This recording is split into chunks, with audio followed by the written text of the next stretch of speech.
Welcome friends to my YouTube channel. The topic we are going to learn today is adverb. Adverb हा जो शब्दांच्या जातीचा प्रकार आहे, पार्ट्स ऑफ स्पीच आहे, तो शिकण्यासाठी आजचा आपला हा तास होणार आहे. An adverb is a word that modifies a verb in a sentence. लक्षात घ्या त्याचा role. An adverb is a word that modifies a verb in a sentence. वाक्यात येणाऱ्या क्रियापदाला सुधारण्याचं काम adverbs करत असतात. adverb म्हणजे क्रियाविशेषण करत असतात. We can use them to give a detailed account of an action or event. वाक्यामधून जी कृती सांगितली जाते, जिला आपण ऍक्शन म्हणून ओळखतो, किंवा वाक्यामध्ये जी घटना घडलेली आहे तर ती इव्हेंट असते.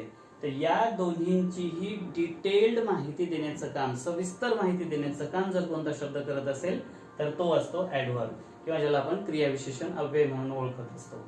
आता लक्षात घेऊया आपण त्याचे काही प्रकार पण पडतात. तर ते प्रकार कोणते आहेत, कशाच्या आधारावर पडतात, and what they actually mean and how they are used in a sentence. तर let's get started with the types of adverb. The first type of an adverb is adverb of time. याला म्हणतात adverb of time. पहिला प्रकार, ज्याचा मराठीमध्ये अर्थ होतो वेळ दर्शक क्रियाविशेषण. त्याच्यानंतरचा दुसरा प्रकार आपल्याला जो पाहायचा आहे तर तो आहे adverb of frequency. Adverb of frequency. Frequency म्हणजे वारंवारिता. वारंवारिता दर्शक क्रियाविशेषण आहे. त्याच्यानंतर पाहणार आहोत आपण ऍडवर्ब ऑफ प्लेस. प्लेस म्हणजे ठिकाण किंवा स्थळ. स्थलदर्शक किंवा स्थळदर्शक क्रियाविशेषण.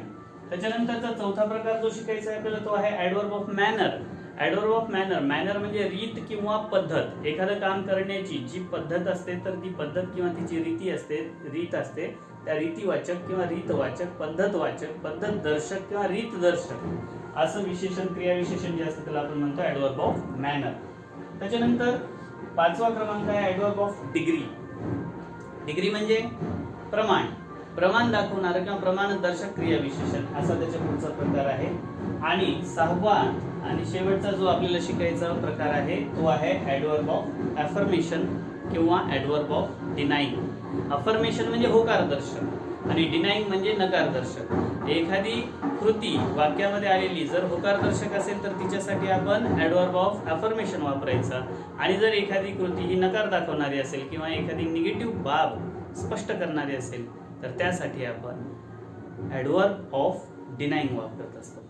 आता समजून घेऊया ऍडवर्बच्या सगळ्या प्रकारांना अगदी सविस्तरपणे. पाहूया त्यातला सगळ्यात पहिला प्रकार आपण जो पाहत होतो तो होता ऍडवर्ब ऑफ टाइम.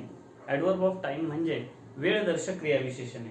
ही कशी ओळखायची वाक्यात आल्याच्या नंतर, तर त्याची अगदी सोपी खूण आहे. ती म्हणजे जेव्हा आपण वाक्यामधल्या क्रियापदाला व्हेन ने प्रश्न विचारतो, WHEN व्हेन, व्हेन ने क्वेश्चन करतो, त्यावेळेला येणारा आन्सर हे नेहमी काळदर्शक किंवा वेळदर्शक क्रियाविशेषण असतं. आता आपण पाहूया त्याची एक्झाम्पल्स कोणकोणती आहेत. वाक्यामध्ये जर ते आलं असेल आणि आपल्याला ओळखण्यासाठी प्रश्न विचारण्यात आला असेल तर ते ओळखायचं असेल तर त्यासाठीची एक्झाम्पल्स कोणती असतात. तर पाहूया आपण.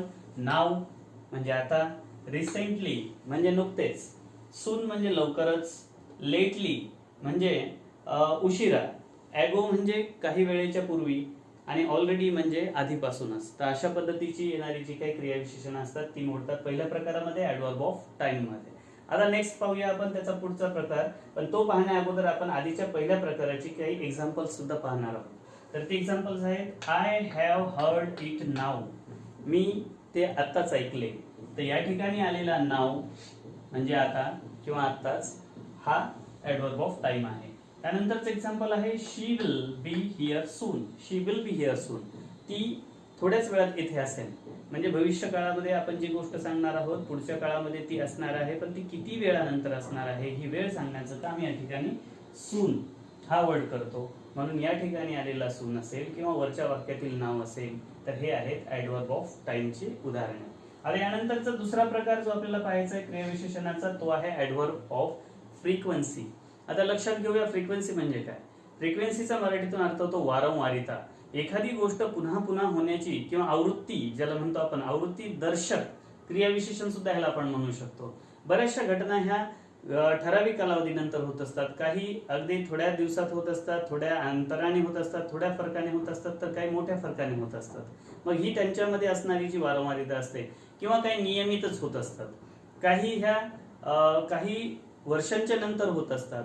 तर अशा प्रकारची जी आवृत्ती असते किंवा त्या घटना होण्याचा जो क्रम असतो, त्याची जी वारंवारिता असते, ती आपल्याला सांगणाऱ्या शब्दांना आपण म्हणायचा adverb of frequency. We can call them adverb of frequency. आणि ते ओळखण्याची खूण म्हणजे आपण तिथं क्वेश्चन काय करणार आहोत, what will be ask to the verb, we can ask the question with how often. How often म्हणजे कितीदा, किती वेळा. अशा पद्धतीने जेव्हा आपण प्रश्न करतो तेव्हा मिळणारं उत्तर हे ऍडव्हर्ब ऑफ फ्रिक्वेन्सी किंवा ज्याला आपण आवृत्तीदर्शक क्रियाविशेषण म्हणतो ते येईल.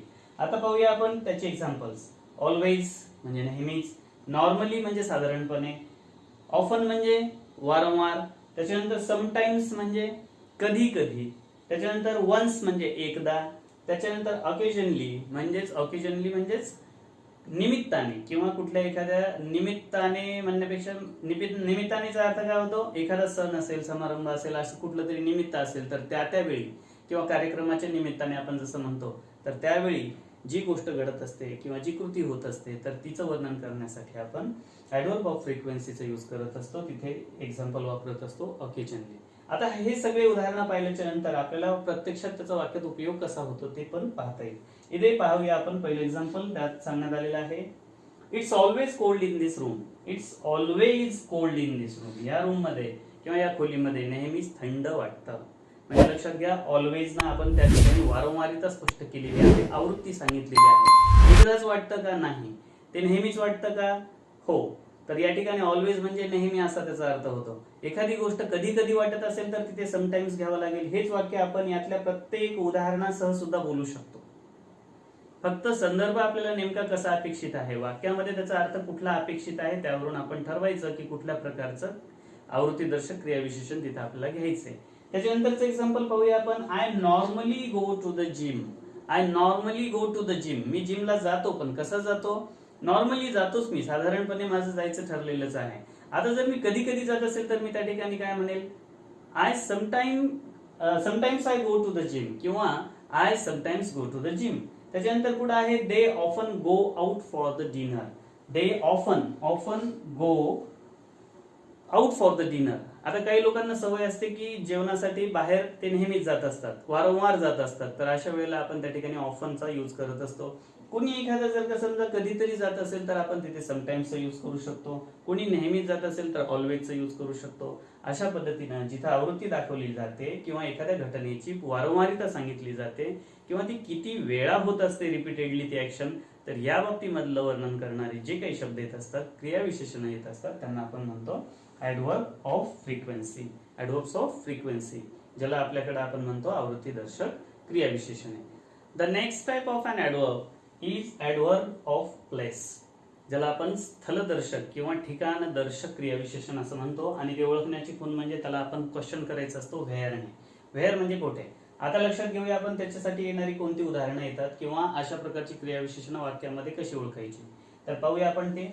हिअर म्हणजे इथे, हिअर सोबत देअर सुद्धा येतात. अवे, त्याच्यानंतर नियर, बॅकवर्ड्स, अपवर्ड्स, ज्याच्यावरून ठिकाणाचा बोध होतो. एखादी गोष्ट, क्रिया ही कुठे घडलेली आहे तर हे कुठे घडली याचा बोध करून देणाऱ्या क्रियाविशेषणांना आपण ऍडव्हर्ब ऑफ प्लेस असं म्हणतो. त्याचे एक्झाम्पल्स पाहूयात आपण. पहिलं एक्झाम्पल आहे की ही सिटिंग हिअर, तो येथे बसत आहे. I was walking backwards towards the door. मी मागच्या बाजूने म्हणजे मागे मागे चालत दरवाजाकडे येत होतो. त्यानंतर पुढचं एक्झाम्पल आहे, आर यू स्टेइंग देअर. तू तेथे थांबणार आहेस का. या सगळ्या उदाहरणांमधले आपण पाहूया, इथे आलेलं हिअर असेल, इथे आलेलं बॅकवर्ड्स असेल किंवा इथे आलेलं देअर असेल, तर हे सगळे आपल्याला एखाद्या ठिकाणाचा बोध करून देत असतात. ठिकाण म्हणजे जागा किंवा स्थळ यांचा बोध जर आपल्याला एखाद्या कृती होत असताना ती कुठे घडली असा होत असेल तर त्याला आपण म्हणायचं ऍडव्हर्ब ऑफ प्लेस. त्याच्यानंतरचा पुढचा प्रकार आपल्याला शिकायचा तो आहे ऍडव्हर्ब ऑफ मॅनर. क्रियाविशेषणाचा पुढचा प्रकार आहे रीतीदर्शक किंवा पद्धतदर्शक किंवा शैलीदर्शक क्रियाविशेषणे. आता एखादी गोष्ट होत असताना ती कृती कशा पद्धतीने होत आहे किंवा कोणत्या रीतीने होत आहे, कोणत्या पद्धतीने ती केली जात आहे याचं वर्णन जास्तीचं सांगणारा शब्द जर वाक्यामध्ये आला असेल तर ही शब्द कशा पद्धतीचे असू शकतात. फास्ट, एखादी कृती वेगाने घडली असेल तर आपण त्या ठिकाणी फास्टचा वापर करतो. इथे एक छोटी गोष्ट मला सांगायची आहे ती म्हणजे फास्ट आणि फास्टली इथं कन्फ्युजन होतं मुलांना. जनरली आपण असं पाहतो की आपण जी क्रियाविशेषण वापरत असतो किंवा आपल्या पाहण्यात वाचण्यात येतात तर त्यांना शेवटी LY किंवा डबल LY लागलेलं असतं, परंतु फास्ट सारखी काही उदाहरणं अशी असतात की ज्यांना LY लागत नाही. लक्षात घ्या, वाक्यामध्ये जर तुम्हाला क्रियाविशेषण म्हणून फास्टचा वापर करायचा असेल तर कुठेही LY न घेता आपण तिथे प्लेनली फास्ट हे ऍडव्हर्ब वापरलं पाहिजे. त्याला आपण ऍडव्हर्ब ऑफ मॅनर म्हणून ओळखतो. आता अशीच आणखी दुसरी कोणती आहेत, आणखी कोणती रीतीदर्शक उदाहरणे, तर ती आहेत स्लोली म्हणजे सावकाशपणे, बॅडली म्हणजे खूप वाईट पद्धतीने, किंवा एखाद्या वेळेला तिचा फोर्स जर जास्त असेल एखाद्या गोष्टीचा तरी आपण त्या ठिकाणी बॅडलीचा वापर करू शकतो. त्याच्यानंतर ब्युटिफुली म्हणजे सुंदर पद्धतीने, त्यानंतर ब्रेवली म्हणजे शूरवीरपणे किंवा शूरपणे, त्याच नंतर लाऊडली म्हणजे मोठ्याने. अशा पद्धतीनं जी कृती घडलेली आहे तिचं अधिक वर्णन करणारे, तिची पद्धत दाखवणारे जे कोणती विशेषण येत असतात, क्रियाविशेषण येत असतात, तर त्यांना आपण म्हणत असतो ऍडव्हर्ब्स ऑफ मॅनर किंवा ज्यांना आपण म्हणतो की रीतीदर्शक क्रियाविशेषणे. त्याचे एक्झाम्पल समजून घेऊया. पहिलं उदाहरण आहे आय वॉज इटिंग फास्ट, मी खूप वेगात जेवत होतो. त्याच्यानंतर आहे शी वॉज वॉकिंग स्लोली, ती हळूहळू चालत होती. त्यानंतर पुढे आहे ही वॉज फायटिंग ब्रेवली, तो खूप शूरपणे लढत होता. अशा पद्धतीची वाक्य जिथे फास्ट आलेला आहे, स्लोली आलेला आहे, ब्रेवली आलेला आहे, या वाक्यांमध्ये आलेले हे जे शब्द आहेत किंवा ज्यांना आपण क्रियाविशेषण म्हणून ओळखतो, ही जी क्रियाविशेषण आलेली आहेत हे त्या कृतीची पद्धत सांगणारी आहेत, म्हणून त्यांना आपण पद्धत दर्शक किंवा रीती दर्शक किंवा इंग्लिशमध्ये त्याला आपण ऍडव्हर्ब ऑफ मॅनर म्हणून ओळखत असतो. तर आय होप इथपर्यंतचा भाग तुम्हाला व्यवस्थित समजला असेल. आता व्हिडिओच्या उत्तरार्धामध्ये जात असताना पाहणार आहोत आपण शेवटचे 2 क्रियाविशेषणांचे प्रकार कुठले आहेत. त्यातला पहिला म्हणजेच आपल्या एकूण क्रमामधला 5वा प्रकार आहे ऍडव्हर्ब ऑफ डिग्री, ज्याला आपण प्रमाणदर्शक क्रियाविशेषण म्हणून ओळखत असतो. याच्यावरून आपल्याला कल्पना येते नावावरूनच की एखादी कृती ही किती प्रमाणात घडलेली आहे किंवा एखादी इव्हेंट जी घटना आहे तर ती किती तीव्रतेने घडलेली आहे किंवा तिचं प्रमाण काय होतं. तर त्यासाठी वापरले जाणारे उदाहरणं आहेत फुल्ली म्हणजे पूर्णतः, रादर म्हणजे थोडेसे, क्वाईट म्हणजे सुद्धा थोडेसे, टू म्हणजे खूप जास्त, खूपच खूप किंवा खूप जास्त प्रमाणामध्ये, इनफ म्हणजे पुरेसे. तर अशा पद्धतीची क्रियाविशेषणं वाक्यामध्ये कशी वापरली जातात ती उदाहरणातून पाहूया. आय एम फुल्ली सॅटिस्फाईड, जर आपण एखाद्या उत्तराने किंवा एखाद्या कृतीने जर आपण पूर्णतः समाधानी असू तर आपण त्या ठिकाणी म्हणणार की आय एम फुल्ली सॅटिस्फाईड. त्यानंतर आहे आय एम रादर बिझी, मी थोडासा कामात मग्न होतो किंवा आहे. त्याच्यानंतर शी इज क्वाईट हंग्री, ती काहीशी भुकेली आहे, थोडीशी भुकेली आहे किंवा तिला भूक लागलेली आहे थोडी. आय एम टू टायर्ड, मी खूप थकलो आहे. तर यावरून आपल्याला प्रमाण लक्षात येतं, म्हणजे जेव्हा आपण क्वेश्चन करतो व्हर्बला हाऊ मच, किती प्रमाणामध्ये, तर त्यावरून आपल्याला जे प्रमाणाचा अंदाज येतो, घडलेल्या कृतीमध्ये नेमकं किती तिची इंटेन्सिटी आहे किंवा तिचं किती प्रमाण आहे हे कळतं. तर त्या ठिकाणी वापरल्या जाणाऱ्या ऍडव्हर्ब्सला आपण ऍडव्हर्ब ऑफ डिग्री किंवा प्रमाणवाचक क्रिया विशेषणे म्हणून ओळखत असतो. आता आपण पाहूया लास्टली शेवटचा जो प्रकार आपल्याला शिकायचा आहे. यामध्ये 2 गोष्टी आहेत. एक तर पहिली गोष्ट आहे ऍडव्हर्ब ऑफ अफर्मेशन. अफर्मेशन म्हणजे होकारदर्शक आणि डिनाईंग म्हणजे नकारदर्शक. बऱ्याच वेळा वाक्यामधली जी कृती असते तर ती जर होकारदर्शक पद्धतीने आपण व्यक्त करणार असू तर त्या ठिकाणी वापरली जाणारी जी कोणती क्रियाविशेषणं असतात त्यांना आपण म्हणतो ऍडव्हर्ब ऑफ अफर्मेशन. तर त्याची उदाहरणं आपण पाहूया या ठिकाणी. आता समजा एखादी कृती घडलेली असेल तर तिथले शब्द नेमके कोणते वापरले जातात किंवा ही क्रियाविशेषणं कशी ओळखायची, तर आधी पाहूया त्याची उदाहरणे. सर्टनली म्हणजे नक्कीच, शुअरली म्हणजे सुद्धा खात्रीशीरपणे, त्यानंतर ऑब्व्हियसली म्हणजे स्वाभाविकपणे, अपॅरेंटली, त्याचबरोबर not at all, not at all म्हणजे अजिबात नाही, त्यानंतर बाय ऑल मीन्स म्हणजे काही हरकत नाही. तर अशा पद्धतीची जी काही येत असतात उदाहरणं तर ती वाक्यात कशी वापरली जातात ते पाहूया. पहिलं एक्झाम्पल घेऊ आपण. शुअरली यू आर मिस्टेकन, एखाद्याची कृती ही नक्कीच चुकीची असेल तर आपण त्या ठिकाणी तिच्यावर आणखी एम्फॅसिस वाढवण्यासाठी किंवा फोर्स वाढवण्यासाठी या क्रियाविशेषणांचा वापर करतो. तिथे शुअरली घेतलेला आहे, म्हणजे खात्रीशीरपणे सांगू शकतो मी हे की तुमचं चुकलेलं आहे. त्यानंतर पुढे आहे की obviously I will do that. आता एखादी कृती आहे ती करत असताना जर का प्रतिक्रिया तशीच येणं स्वाभाविक असेल तर आपण म्हणतो स्वाभाविकपणे मी तेच करेल. अशा अर्थाने त्या ठिकाणी त्याचा वापर केला जातो, यांना आपण म्हणतो ऍडव्हर्ब ऑफ अफर्मेशन. आता डिनाईंगचा वापर कसा केला जातो, नॉट एट ऑल. समजा आता एखाद्याला एखादी कृती करायचीच नाहीये किंवा he was doing that not at all किंवा he will not at all do it, तो ते काम करणारच नाही. खात्रीशीररित्या आपण सांगत असतो, तर या पद्धतीने आपण त्यांचा वापर करतो. अशा पद्धतीने आज आपण जो प्रकार शिकलेलो आहोत पार्ट्स ऑफ स्पीच मधला सगळ्यात महत्त्वाच्या प्रकारांपैकी एक तो आहे ॲडव्हर्ब. ॲडव्हर्बला आपण क्रियाविशेषण असं म्हणतो. ज्याप्रमाणे वाक्यामध्ये आलेल्या नामाबद्दल विशेष माहिती सांगणाऱ्या शब्दाला किंवा the word that tells us extra information or something more about a noun, that is called as an adjective. Similarly, here adverbs tells us something more about the actions that happen in the sentence, or in other words we can say that they give extra information about the verbs that appear in the sentence.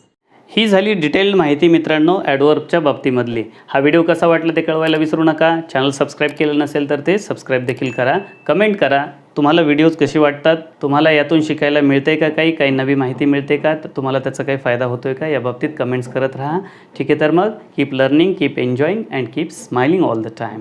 Till then bye bye, have a nice day.